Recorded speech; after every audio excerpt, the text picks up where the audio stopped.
Hello everyone, I am Burger, and I'm here with the first video in the series of videos where I will be talking about the potential of devil fruits in the series that weren't quite reached their fullest. I will be discussing obvious ones and maybe some that you even forgot about throughout this series, but today I'm going to be going with an obvious one. The first one I want to talk about is really rather obvious to see its potential, and that is the Kage Kage no Mi, or the Shadow fruit, owned by Gecko Moria. This is an insanely powerful fruit that Gecko Moria did a decent job of using, but he could have done just such a better job of using. First, let's talk about what Gecko Moria did right. The first and most best thing that he did right was bringing on that doctor. That was an insanely good idea. Having someone that can repair corpses and sew different corpses together before you put somebody's shadow in them is a really good idea. It just is a really good idea. I can't see how useful this power would be without someone like that. Besides, the shadow that you get that you can control and move around. That is actually a pretty powerful power. The only other real thing he did right, besides bringing on the doctor who could create all these creative corpses and stuff, was the idea of going in an area that is very secluded and where ships are known to disappear and taking everybody's shadows you come across in that area. That's a relatively good idea, but it was poorly executed. I will now tell you how I would have executed the same plan Gecko Moria had, which was a basic good idea, but it needed something more. So first let's talk about the aspects of doing what he's doing, stealing the shadows of everyone around him. That's a really good way to rack up enemies. And then he just let them roam free in the woods of his island? That's not very smart.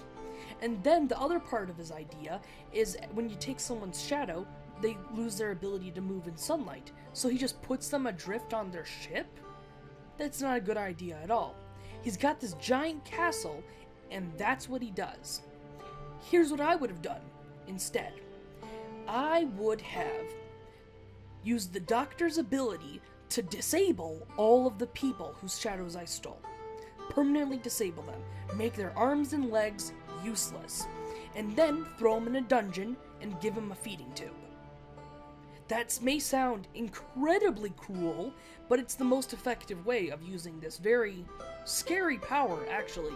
The power to create zombies, that's a little scary.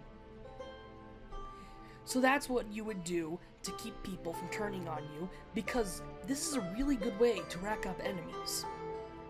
Big Mom has a similar power, and she racks up a similar amount of enemies, but Big Mom is a Mega Mac Daddy, and Gecko Moria is a pleb, a plebeian. There's just no comparison. Gecko Moria needs to be more like a weasel if he wants to continue sitting on his ass with that type of power. So, his setup was pretty good, but it needed a little extra. Things that he had the power to do. The next thing that I would consider needs considerable work from Gecko Moria's setup, which was a decent setup at first, but there were glaring flaws, is the salt thing. Having salt as a weakness is pretty freaking big, considering the commonness of salt. So, what I would have done first of all, is every single time I created a zombie, I would have told the zombies, you will speak only when I speak to you. And if I had trustable subordinates, which Gecko Moria kind of didn't really have trustable subordinates, not really, they were kind of plebs as well. They weren't particularly threatening. But I would have told them that I would have told the zombies that they are allowed to speak when my subordinates speak to them as well. But only the high-ranking ones. If I had a big crew, like Gecko Moria didn't, but if I did have a big crew, they would not be allowed to speak to them, to keep the weakness of salt under wraps.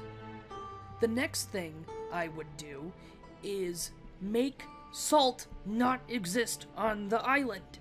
Having an island for a ship is a pretty good setup for this type of power. I'm not gonna lie. So leave salt off the ship. Whenever you pillage somebody's food supplies, throw in the ocean anything with salt. And train the zombies to do this so that your crew doesn't have to know. Because I'm not saying you have to worry about your crew betraying you, but if your crew is full of plebs, you shouldn't trust them with important secrets. Like Gecko Moria's crew was. They were kind of plebs. So, nobody can know about the salt. And if somebody does find out, you kill that person and turn their body into a zombie. And then anything else that happens is just your fault for being weak. So, Gecko Moria should actually do some training. He's awfully tall for wanting to be so lazy. And his shadow ability is also pretty good. So, if he had any sort of willpower, he would have not had to worry as much about people getting on his island and running amok.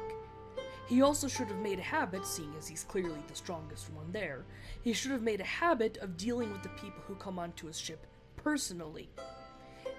And furthermore, train to not cough up the shadows. That's about it. It's a really good power with a glaring weakness that can be corrected for.